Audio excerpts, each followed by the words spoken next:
Hello everyone. इस video में हम class 9th chemistry first chapter matter in our surrounding का बेस्ट एमसीक्यू डिस्कस करेंगे। सो आई होप कि आपको ये बेहतर समझ में आएगा और आपको ये फील होगा कि इस चैप्टर में किस टाइप के क्वेश्चंस पूछे जाते हैं कंपटीशन में भी। तो चलिए स्टार्ट करते हैं। फर्स्टली मैं एक बात बोलना चाहूँगा आप सभी लोगों से, आई रिक्वेस्ट यू कि आप सभी लोग वीडियो को डाउनलोड करके देखें ताकि आपको क्लियर दिख सके।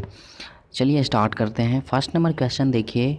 फर्स्ट नंबर क्वेश्चन ये है कि अगर 0 degree C Kelvin 0 degree C का वैल्यू केल्विन में क्या होगा। तो आप जानते हो डिग्री सी को केल्विन में चेंज करने के लिए ऐड करते हैं 273। अब बताइए इसका वैल्यू कितना आएगा, 273 के में आएगा क्योंकि आपने केल्विन में चेंज किया। ऑप्शन नंबर ए आंसर होगा। अब आप देखिए सेकेंड नंबर क्वेश्चन पे। सेकेंड नंबर क्वेश्चन देखिए, यहाँ पे लिक्विड्स हैव यानी लिक्विड्स की प्रॉपर्टी के बारे में यहाँ पे ऑप्शन है। अब आप देखिए फिक्स्ड वॉल्यूम तो होता है क्या, फिक्स्ड शेप होता है? नहीं, फिक्स्ड शेप नहीं होता है। क्यों?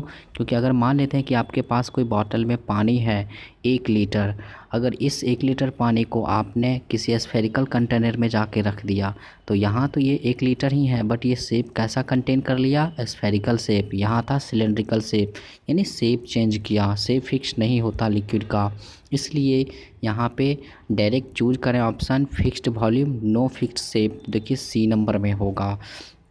और 3 नंबर क्वेश्चन देखिए। 3 नंबर क्वेश्चन में dry ice is a direct इसको याद कर लीजिए। ड्राई आइस जो होता है वो सॉलिड CO2 को कहा जाता है, इसलिए देखिए ऑप्शन किस में होगा, सॉलिड CO2 सी नंबर में। क्वेश्चन नंबर 4 देखिए, material existing as a liquids have. कोई भी मटेरियल है, मान लेते हैं कि कोई मटेरियल है आपके पास, ये मटेरियल मान लेते हैं कि ये कोई मटेरियल है। ये अभी नहीं जानते कि सॉलिड है, लिक्विड है, गैस है, बट ये कब लिक्विड के फॉर्म में एग्जिस्ट करेगा। तो दिमाग लगाइए, अगर इसका बॉइलिंग पॉइंट रूम टेम्परेचर से कम होना चाहिए, है ना। अगर ये रूम टेम्परेचर से ज़्यादा होना चाहिए बॉइलिंग पॉइंट, क्योंकि रूम टेम्परेचर से अगर कम बॉइलिंग पॉइंट होगा तो इसका मतलब हुआ कि ये रूम टेम्परेचर पे ही ये बॉयल कर जाएगा। इसका मतलब तो रूम टेम्परेचर पे गैस बन जाएगा ना। तो इसका मतलब ये हुआ कि बॉइलिंग पॉइंट कहीं ना कहीं रूम टेम्परेचर से ज़्यादा होना चाहिए, तभी तो वो बॉयल नहीं कर पाएगा, वो लिक्विड के फॉर्म में एग्जिस्ट कर सकता है। और दूसरी चीज़ें कि मेल्ट वो करना ज़रूरी है रूम टेम्परेचर से कम पे ही, तभी तो वो अगर रूम टेम्परेचर से कम पे ही मेल्ट कर गया तो वो एक चीज़ है। बॉइलिंग पॉइंट रूम टेम्परेचर से ज़्यादा होना चाहिए और मेल्टिंग पॉइंट रूम टेम्परेचर से कम होना चाहिए ताकि वो मेल्टेड फॉर्म में रहेगा। ठीक है, तो वो एक कंडीशन देखिए सी नंबर में है, boiling point above the room temperature but melting point below the room temperature, है ना। तो ये कंडीशन लिक्विड के लिए फॉलो होना चाहिए, तभी वो लिक्विड एग्जिस्ट करेगा। अब देखिए क्वेश्चन नंबर 5 देखिए, which of the following is accompanied by cooling, यानी इवेपोरेशन के द्वारा क्या होता है, कूलिंग होता है। ये तो डायरेक्ट क्वेश्चन बन गया। अब अगले क्वेश्चन पे चलते हैं। क्वेश्चन नंबर 5 देखिए, intermolecular force of attraction is a maximum. आप अच्छे से जानते हो कि अगर कोई सॉलिड है तो वो सॉलिड क्यों रहता है, क्योंकि उसके पार्टिकल्स के बीच मैक्सिमम फोर्स ऑफ अट्रैक्शन लगता है, तो इसलिए सॉलिड आंसर होगा। अब देखिए नेक्स्ट क्वेश्चन पे 7 नंबर क्वेश्चन पे। 7 नंबर क्वेश्चन देखिए, when we add sugar in water. अगर हम किसी वाटर में हम शुगर ऐड करते हैं, ठीक है, शुगर ऐड करते हैं तो particles of sugar disappear because they. अब ये आप जानते हो कि डिसअपियर हो जाता है कुछ देर के बाद, पूरी तरह से मिक्स हो जाता है, ये आपको शुगर दिखता ही नहीं है। क्यों? तो ये क्योंकि थोड़ा पहला ऑप्शन ये देखिए, it is a very small, ये स्मॉल में है, तो ये भी एक रीज़न हो सकता है। बी भी देखिए, get into the spaces between the water particles. Yes, water particles के बीच जो स्पेस रहा होगा उसमें ये शुगर का चला गया होगा। दैट मीन्स और आर मूविंग, ये मूविंग नेचर है, तो ये भी कह सकते हैं। तो ऑल द एबव आंसर इसमें होगा। ठीक है, ऐसे मोस्ट इम्पॉर्टेंट ऑप्शन ये है तो ये आंसर होगा, बट इसमें भी ये भी हो सकते हैं, तो इसलिए ऑल ऑफ द एबव होगा।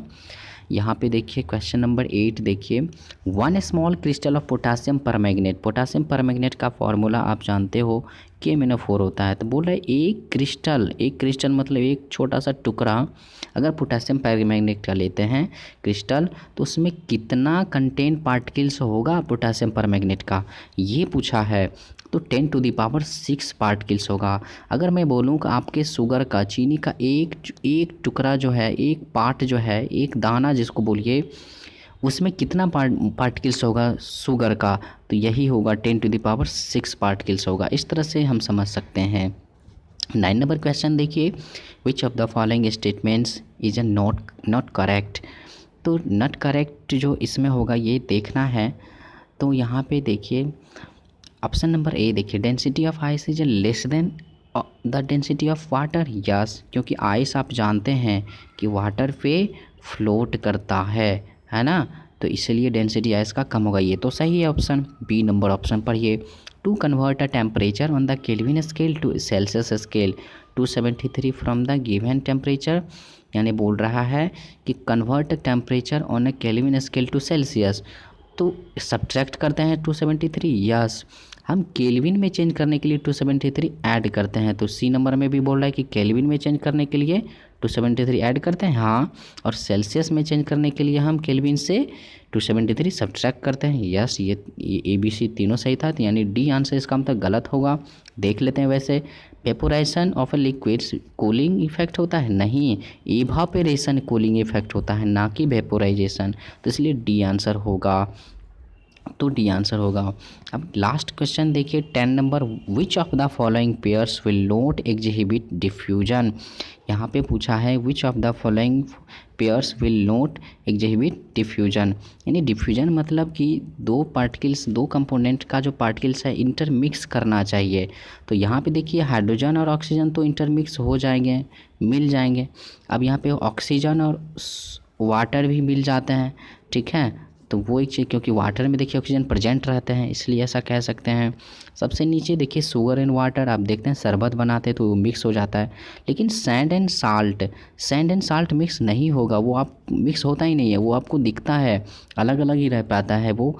तो वो एक चीज़ है, इंटरमिक्सिंग नहीं होता है वो। इंटरमिक्सिंग मतलब एक दूसरे के पार्टिकल एकदम इंटरमिक्स हो जाना, घुल जाना, तो ऐसा सैंड एंड साल्ट में नहीं होता। तो ऑप्शन नंबर सी आंसर इसका होगा, ठीक है।